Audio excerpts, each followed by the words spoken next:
আমার ভালো সময় বুঝতে পারলাম আমি কেমন, আর আমার খারাপ সময় বুঝতে পারলাম দুনিয়াটা কেমন। আজকের জন্যই বাঁচো, অনেকের জীবনে আগামীকাল আসে নাই। ভাত ছিটাইলে কাকের অভাব পড়ে না, আর টাকা ছিটাইলে আত্মীয় স্বজনের অভাব পড়ে না। কথাটা তিতা লাগলো অতি সত্য। ভালোবাসা কি জানেন? পাইলে খুশি, না পাইলে চিরস্থায়ী মানসিক রোগী। যদি কখনো কেউ আমার মৃত্যুর সংবাদ পেয়ে যাও, তাহলে কখনো আমার উপর রাগ না রেখে তোমাদের সাথে করা অন্যায় গুলো তোমরা আমাকে মাফ করে দিও। মানুষ তো তখনই মরে যায় যখন তার কলিজাতে থাকা মানুষটা কলিজায় আঘাত করে চলে যায়। কষ্ট তো আমার তখনই হয় যখন প্রিয় মানুষগুলো আমার কষ্ট দিয়ে বলে কি হয়েছে। ছেলেরা সবসময় তাদের পছন্দের মানুষটাকে হারিয়েছে, আর মেয়েরা তাদের পছন্দের মানুষটাকে কখনো পায়নি। এটাই চরম সত্য। একদিকে ফ্যামিলির চিন্তা, অন্যদিকে প্রিয় মানুষটাকে হারানোর ভয়। আমার জীবনটা কেমন জানি হয়ে যাচ্ছে, নিজের ভবিষ্যৎ নিয়ে অনেক বেশি হতাশায় ভুগতেছি। কি করব আমি? কি করলে সফলতা আসবে? কোন দিকে যাব আমি?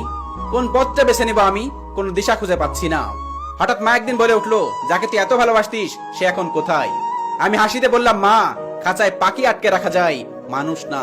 এই যে মাঝে মাঝে ভাত খাওয়ার সময় গলা দিয়ে ভাত নামতে চায় না, কেউ জানে না সে কথা। বাথরুমে ট্যাপ ছেড়ে কান্নার ছাপ, চোখে মুখে জলের ঝাপটা দিয়েই ঢেকে ফেলা যায়। কেউ তো জানলই না।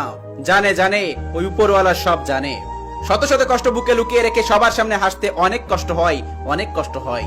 কষ্ট হলেও হাসতে হয়, কারণ আমরা ছেলে হাজারো যন্ত্রণা নিয়ে হাসতে পারি।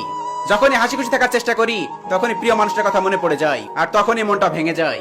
সবার সামনে হাসতে হবে, কারণ কান্না করার জন্য তো রাত আছে। তুমি আমার কাছে থাকো আর না থাকো, তোমার প্রতি মায়া আমার সারা জীবন থেকে যাবে। আমার কষ্ট পাওয়ার পিছনে আমার চেষ্টা আবেগই যথেষ্ট। এই স্বার্থপর দুনিয়াতে আমি কি কিছু করতে পারবো? আমি কি করব? এত অল্প সময়ে কিভাবে নিজেকে সবার সামনে যোগ্য করে তুলবো? আমার তো বাবার টাকাও নাই, মামা চাচার জোরও নাই, আর নিজের কোনো যোগ্যতাও নাই। হে বিধাতা, কোন কলমতে লিখছো আমার ভাগ্য? আমি কি নই কোনো সুখের যোগ্য? অতি সহজে হয়ে গেলাম সবার চোখের বালি। আমার সুখ লিখতে গিয়ে কি ছিল না কলমে কালি? এমন বয়সে এসে গেছি, নিজের স্বপ্ন বাদ দিয়ে টাকার পিছনে ছুটছি। একটা গরিব ছেলে সবসময় অসহায়, কখনো তার পরিবারের কাছে, কখনো তার স্বপ্নের কাছে, কখনো তার ইচ্ছের কাছে, আর সবশেষে তার ভালোবাসার কাছে। মন খারাপ করে বসেছিলাম, কত মানুষ আসলো গেল, কিন্তু যে ভাত এনে জোর করে খাইয়ে দিল সেটাই মা ছিল। তুমি আর আমি কখনোই আমরা হতে পারবো না।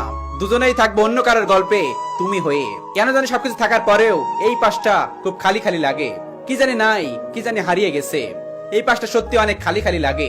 যার বিয়ে তার খবর নাই, পাড়া পড়শির ঘুম নাই, উচিত কথার ভাত নাই, ভালো লোকের কদর নাই।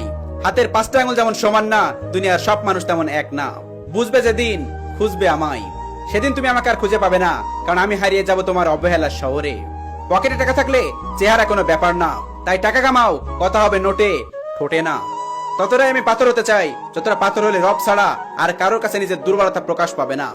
অনেক কষ্ট হয় আমার, বলতে পারি না। যদি বলতে যাই তাহলে মানুষ বলবে পাগলে কি বলে। যার কষ্ট সেই বোঝে, আর বাকিরা তো সবাই আনন্দ খোঁজে। রাত জাগা মানুষগুলি খুব তাড়াতাড়ি মারা যায়।